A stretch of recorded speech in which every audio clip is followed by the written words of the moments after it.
Time, how quickly it passes. 17 years, how fast they have sped by. And yet, in God's time, these years which He has allotted for the Woods ministry here, He has made all things beautiful. In our seasons of celebration and stillness, joy and sadness, planting and harvest, God has been faithful to bring through the Wood family His Word, His comfort, His fellowship, and laughter.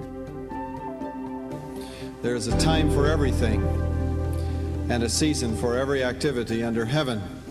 It goes on to list a whole lot of things, like a time to be born, a time to die. I'll add a verse today, an invented verse. There is a time to come and a time to leave. Solomon, in his great wisdom, recognized that kingdom life is seasonal. Though this may be a time now of the Woods leaving us, God has called them to enter a new ministry.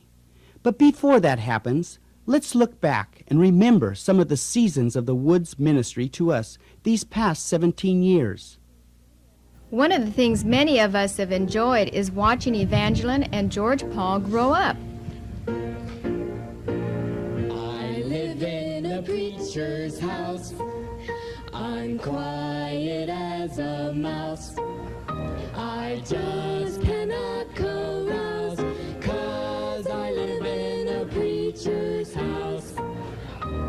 People expect a preacher to have the wisdom of an owl, the courage of a lion, the strength of an ox, the memory of an elephant, the peacefulness of a dove, and the appetite of a canary. I live in a preacher's house. I'm quiet as a mouse.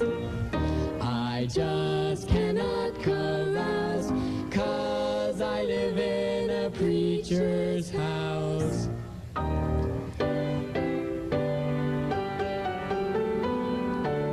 My father works on his offerings. I've already pledged $5,693,000 to the building fund this year.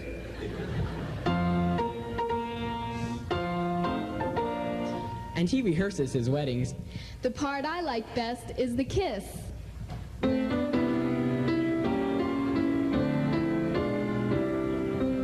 He tries out his sermons. I've been converted 643 times.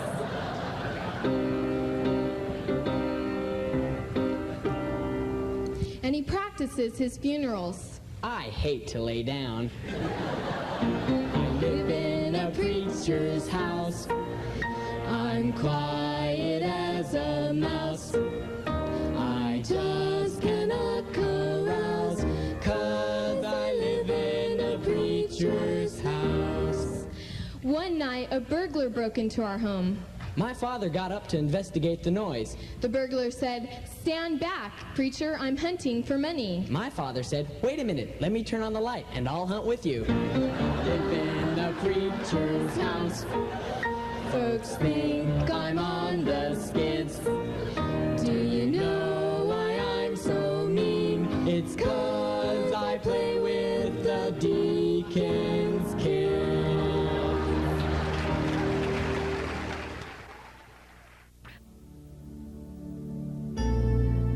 From the moment they first arrived, we knew they wouldn't keep us bored.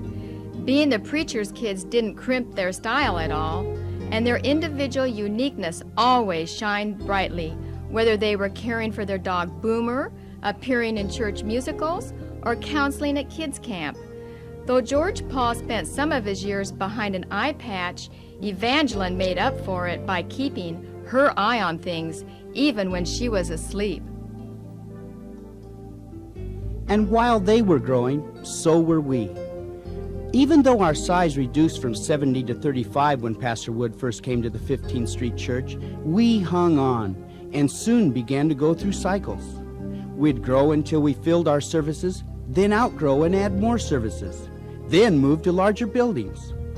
What a blessing it was when we of Glad Tidings joined together with the people of the First Assembly of God of Costa Mesa in 1975. We celebrated the merge as a marriage. And funny thing, several actual marriages did really occur because of the merge. We had our times of tearing down throughout these cycles. The excitement of moving to the 22nd Street location after the merger involved lots of work. We rolled up our sleeves to tear down the houses on the property so that we'd have more room to grow. Construction equipment was used again not too many years later to build our present sanctuary.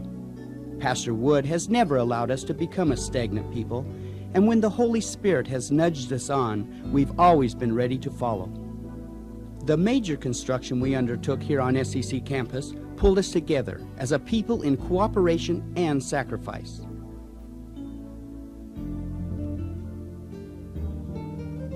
A congregation that's moving in the Spirit can't be hindered by excess baggage. We've had to stop frequently and decide which things are valuable to keep and which to discard.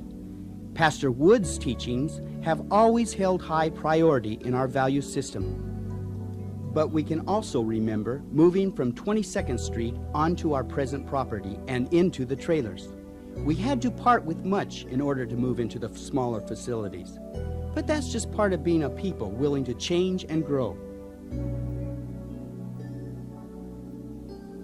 No one can sit long under Pastor Wood's teaching and not know that his heart beats strongly for missions.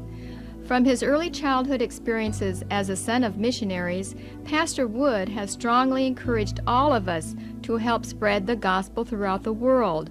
Some of us have obeyed the call to support our missionaries through giving and prayer, while many others, from teenagers to adults, have personally gone to foreign fields. Few will ever forget when, time after time, before leaving for their distant destination, missionaries have gathered at the altar to receive our prayers and sing with us, "God be with you till we meet again." Catching Pastor Wood's excitement and vision in reaching the world has caused us to grow in the commission God has given each one of us. And even as we have sent missionaries out to serve, we have always been blessed as God has brought more new brothers and sisters into our fellowship. There's something special going on here, many would say after visiting a few times and feeling Christ's love surround them. And it isn't long before their commitment is made to join us in carrying out God's ministry here.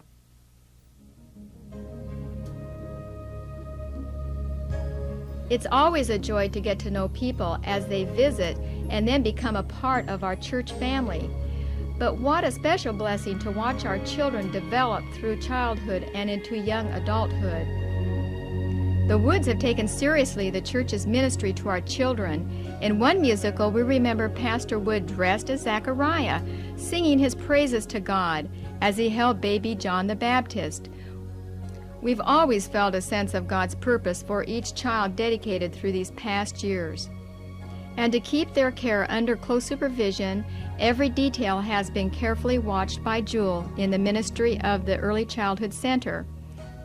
She's even shown off her youngest charges in an annual baby walk. Usually only the very youngest participate, though occasionally an overgrown baby might steal the show.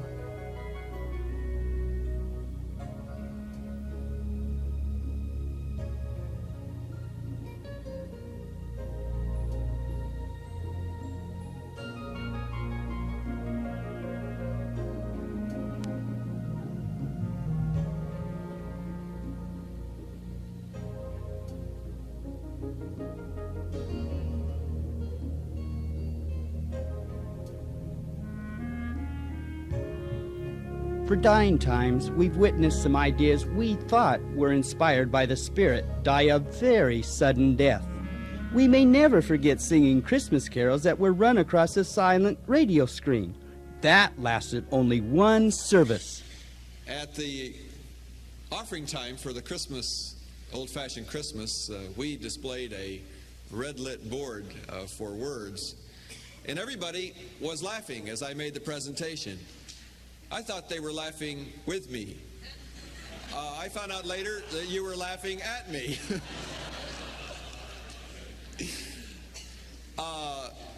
If I had run that by committee, I would have probably avoided bringing it before you.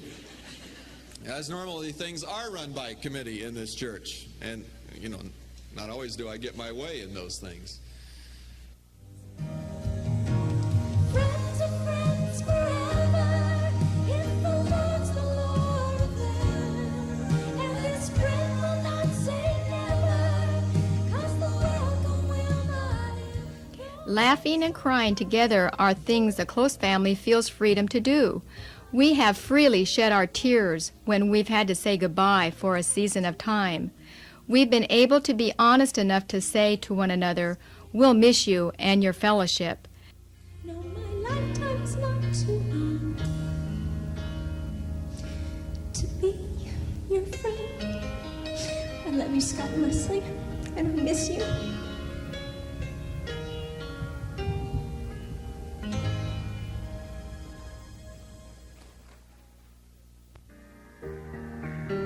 But our laughter, equally as honest, sometimes just cannot be contained. It's good that God allows us the opportunity to laugh at ourselves.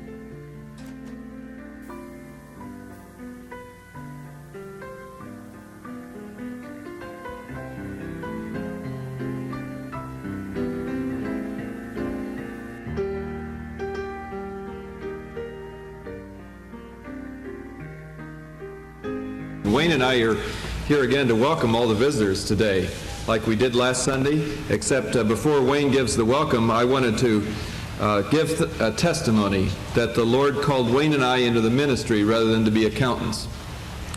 Because last year I said that Wayne was beginning his, 13th year of ministry, and neither Wayne nor George, what? That was last week. What did I say? You said last year. Last year. See? No, last week. Last week, okay. You said it. But Wayne and I both had a difficult time subtracting 1972 from 1983, which is 11.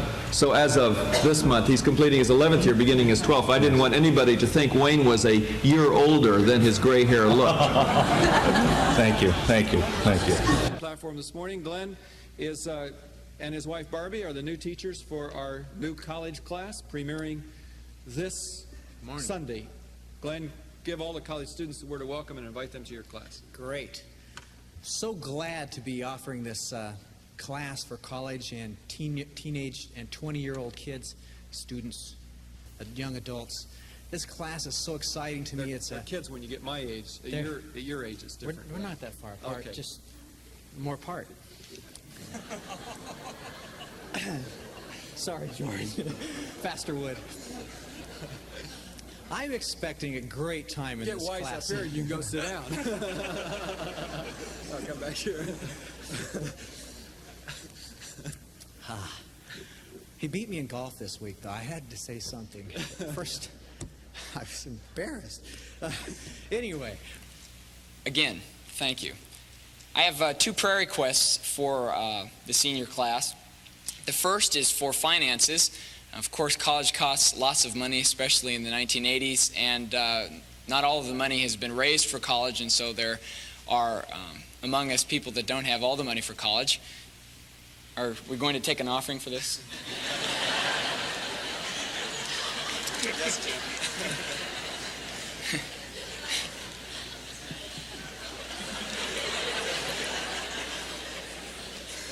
Actually, he's learned he's going to be a pastor. Yeah. Wayne Tesh put me up to make that comment, but other than that. I'm coming to you in the name of the Lord of hosts, the Lord God of Israel. Are you with me? Do you understand what I'm saying? Now, there's the only honest one in the church.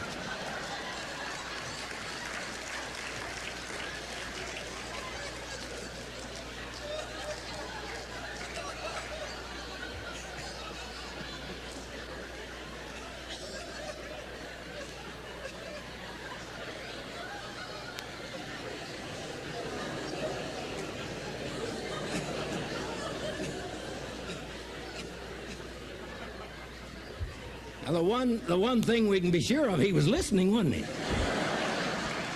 He knew when to say no. And you were listening when he said that anyway. I don't know whether you're listening ahead of that or not.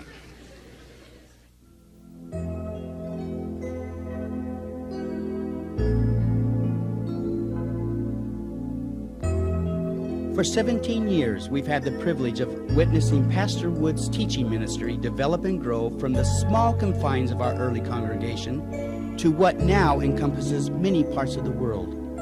His pulpit ministry has provided us with a steady diet of God's Word and given us practical application by which to live.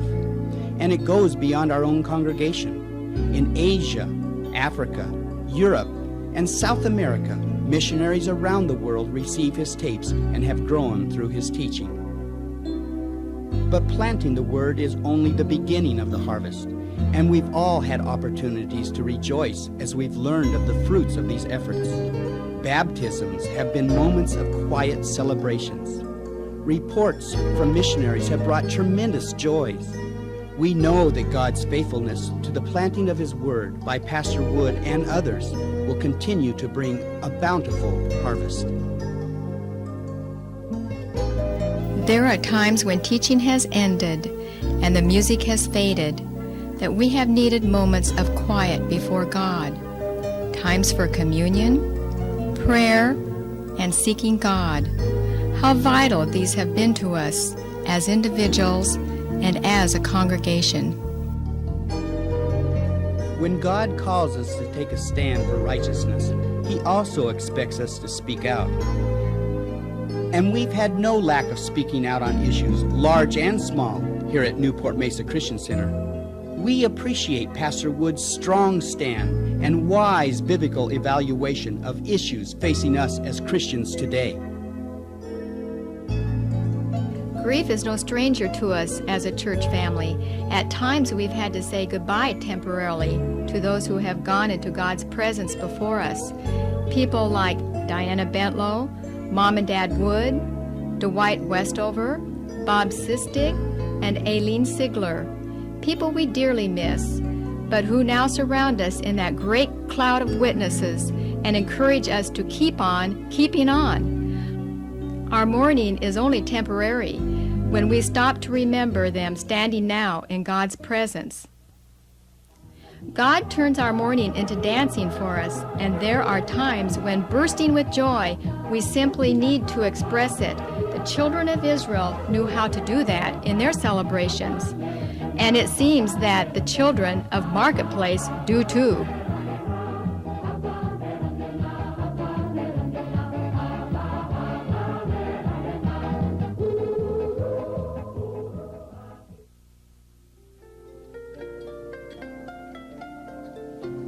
Weddings, how many can be performed in 17 years? It would be fun to count. And yet, from Orly and Lenore Weaver, the first couple Pastor Wood married, through scores of couples since, weddings have been a highlight at Newport Mesa. Speaking of love, massive amounts go out in the Christmas Love Lift stockings organized by Dorcas Ministries and Christian Missionary Pilots each year. From the two Vietnamese families, sponsored and adopted by us in the 70s, to the multitude of children's outreaches, love has been a byword for us under the Woods Ministries. Recalling moments of hate, that's quite difficult unless you reach way back in the recesses of your memory to recall this scene. Kind of a show and tell time. I snuck this out of the house. I don't dare put it on, but this is my Monday morning coat. Because after a busy Sunday, sometimes I'm tired on Monday, and when you're tired, you can get a little bit down. And so when I just really need to feel good, I get on this coat. And I know that the church isn't going to see me up in the pulpit, and they expect, you know, the minister to dress like a minister and all that. But I just come to the office wearing this. Everybody on staff groans, but I feel good. I've had this coat for years. My wife, by the way, doesn't really like this coat. And I can't find the matching pants to it. I think she's hid them, so I won't wear it.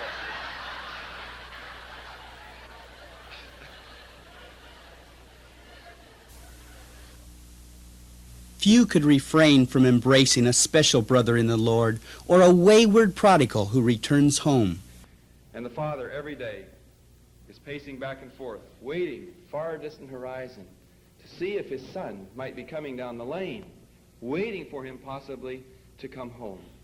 And then one day, the tremendous event happens. The son begins to make his way home from the far-off country. And what does the father do? I'll tell you what.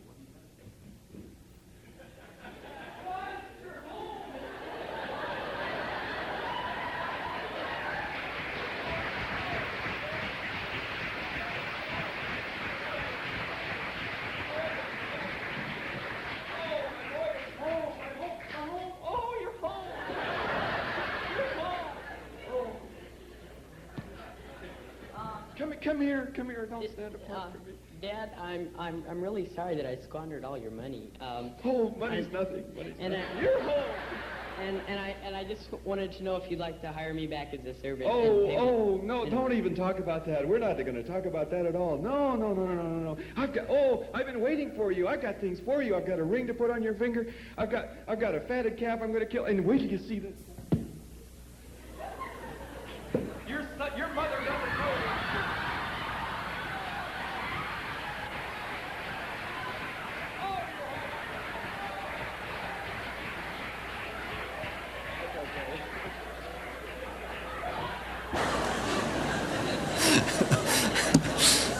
Made my day.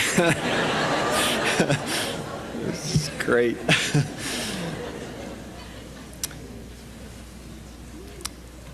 Well, this week was eventful in another respect, that somebody stole our 1977 church Dodge van. Our what is missing? Did you say van? But how could you lose something so large? Why anyone would want to steal a 77 Dodge van that's brown and cream was beyond me. I'd like you to keep a lookout if you see it around town. We'd like it back. So although it's not worth much, it's going to cost us money to replace it. Oddly, the day it was stolen, I saw a guy driving it. I didn't know at the time it was stolen. And I thought to myself, who is that? I don't know who that is. Must be a mechanic. Somebody's working on it, and I let it go. It's one of those days. Yeah, Wayne's telling me everything's stolen. Church in Northern California stole our youth pastor, the district stole our pastor, and now somebody stole our van, you know.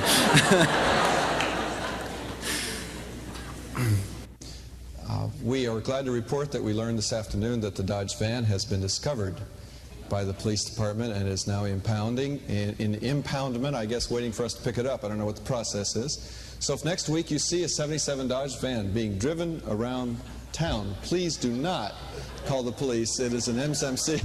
You know, now we're in trouble. We've got how many hundred people going to turn in this stolen van next week? And a lot of people that were here this morning aren't here tonight, and this is going to be an interesting week with all the police calls. I myself do not plan on driving that van this week. I think it would be unbecoming in the newspapers for the pastor of this church to be arrested for stolen property. So anyway, just to let you know that good report.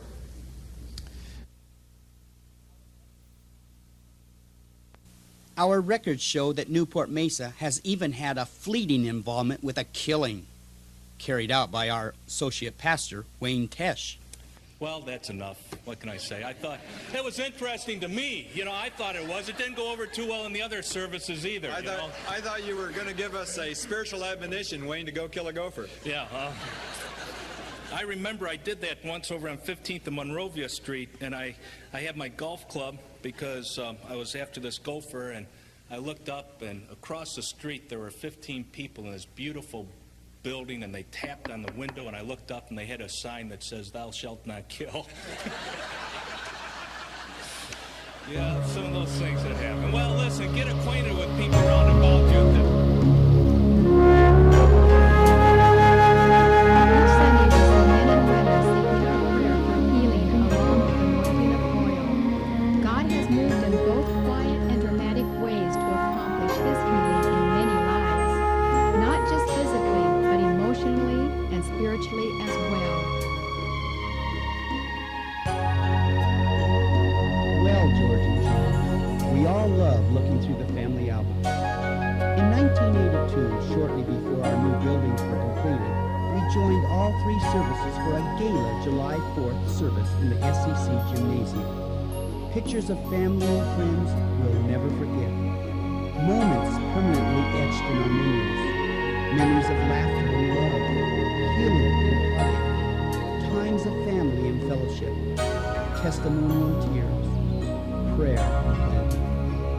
Again today we join together in a single service, but this time to mark the closing of a season of 17 faithful years of service by you here at Newport Mesa Christian Center. In these 17 years, we've certainly experienced much together as pastor and congregation. We want you to know that we love you, and though we are saddened to see you leave, we rejoice with you for the new season that God is beginning in your lives. Some time ago, you shared a vision you had for this church, that though we were, at the time, a small leafless tree weeping at the side of the boulevard, one day those tears would water the tree's roots, and we would be full of leaves, ready to offer shade to any in need passing by. So will you also rejoice with us? For as you go on to fulfill that which God has called you to do, we also are ready to do the same. For the Church of Jesus Christ must go on.